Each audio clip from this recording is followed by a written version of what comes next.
Salutations, respected viewers. I'm George from Ireland. Here I'm in London on Craven Street, and behind me is the house where Herman Melville stayed on his visit to London in 1849. So he's renowned for being the author of Moby Dick, that epic novel about a whaling ship. So Melville was born in New York City in 1819 into a wealthy family, and they'd been living in the United States for several generations by that time. His ancestry was British. He was well connected, knew a lot about what was going on in politics at the time, and he later met Henry James, who came from somewhat similar background, although he's from Massachusetts. Anyway, Melville was writing most of his life and was always fascinated with the sea and travel.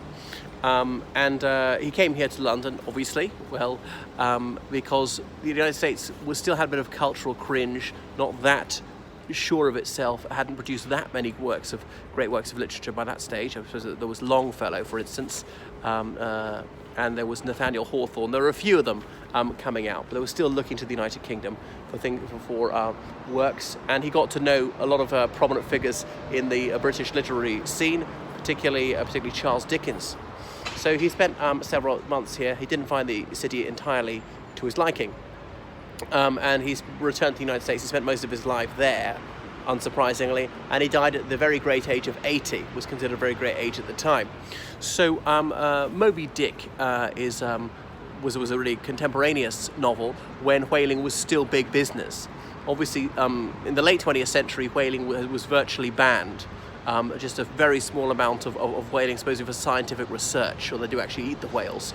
But whales are very plentiful through the 18th century into the 19th century. His only technology got so good that we depleted whale stocks so much in the 20th century we stopped doing it. Moreover, humanitarian concerns paid to it. But in many towns in New England, certainly, there were a lot of whalers. So people going out in these ships and getting into a small boat with a harpoon and having to thrust it javelin-like into the blowhole of the whale. And obviously there'd be a rope killing it.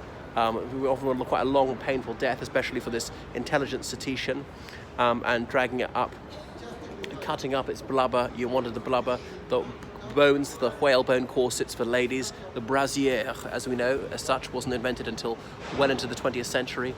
Soap could be made out of it. You could burn it, as well as obviously eating whale sausages. So it was a very useful beast. So obviously whaling in the North Atlantic, the whales are better in cold water, there's more oxygen, therefore more things they can eat, so plankton and so forth, or sailing all the way around to the Pacific Ocean, even before the Panama Canal was opened. So it's about this struggle against that white whale, and there's Captain Ahab, a cruel figure on it.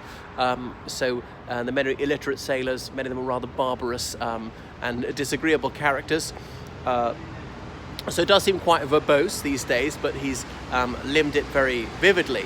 And the vocabulary we still to these days, the sentences are quite long and challenging with quite a few subordinate clauses. So it may seem antiquated. It's a demanding novel, but things were like that back then. Obviously before radio and television, people had longer concentration spans. It had to last.